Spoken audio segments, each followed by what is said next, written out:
With every day, we get closer and closer to the November election day, and right here in Marion County, voters going to the polls will be choosing several key leaders. That's why we're looking at the issues impacting you the most. Tonight, our Decision 2023 in Marion County series focuses on a large part of the north side, also known as District 2. That's right. That's where Lauren Kostiuk found a lot of people who would like to live there, but they tell her that finding a home in that area can be quite tricky.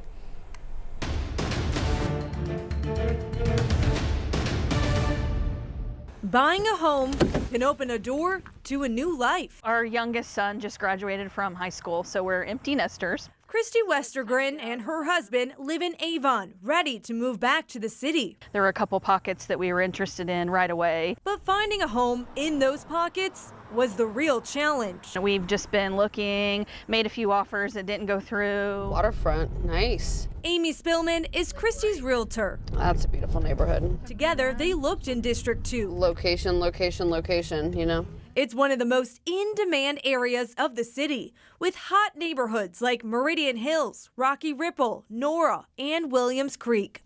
And an in-demand area can also be expensive.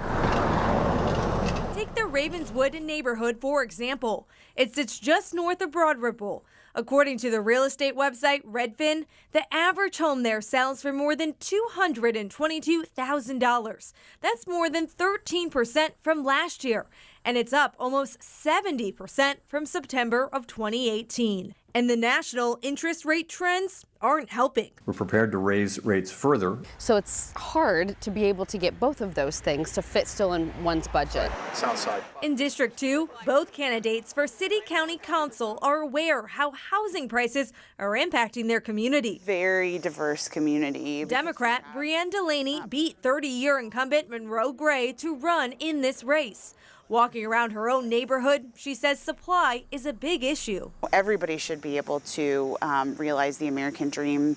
They work hard, and that should be a dream for everybody. And so I think that we definitely do need to work on housing supply here in the city of Indianapolis. Her opponent, Republican Matt Hills, told me he's focused on connecting existing housing to the main districts in the community. We have one apartment complex off Westfield up here. They put in a whole new sidewalk and they stopped about 2 blocks short of an entire apartment complex. Those type of things will bring people here to really what is the heartbeat of Nora, which is right around here in Nora Commons. What to do about housing supply is an issue that resonates across Marion County. It is harder. Amy Nelson runs the Fair Housing Center of Central Indiana. She says the housing situation in Marion County is growing more intense. I think one thing that certainly has changed in more recent years is we're starting to see home buyers being impacted, where before it was a crisis largely being borne by our renters. Monon, you can just pop on Christy there. Westergren knows that well. After multiple offers and tours, she found a home in Indianapolis, but not in District 2. And because I think if we'd honed into one, we'd still be looking. A tricky market, testing both patience and the pocketbook.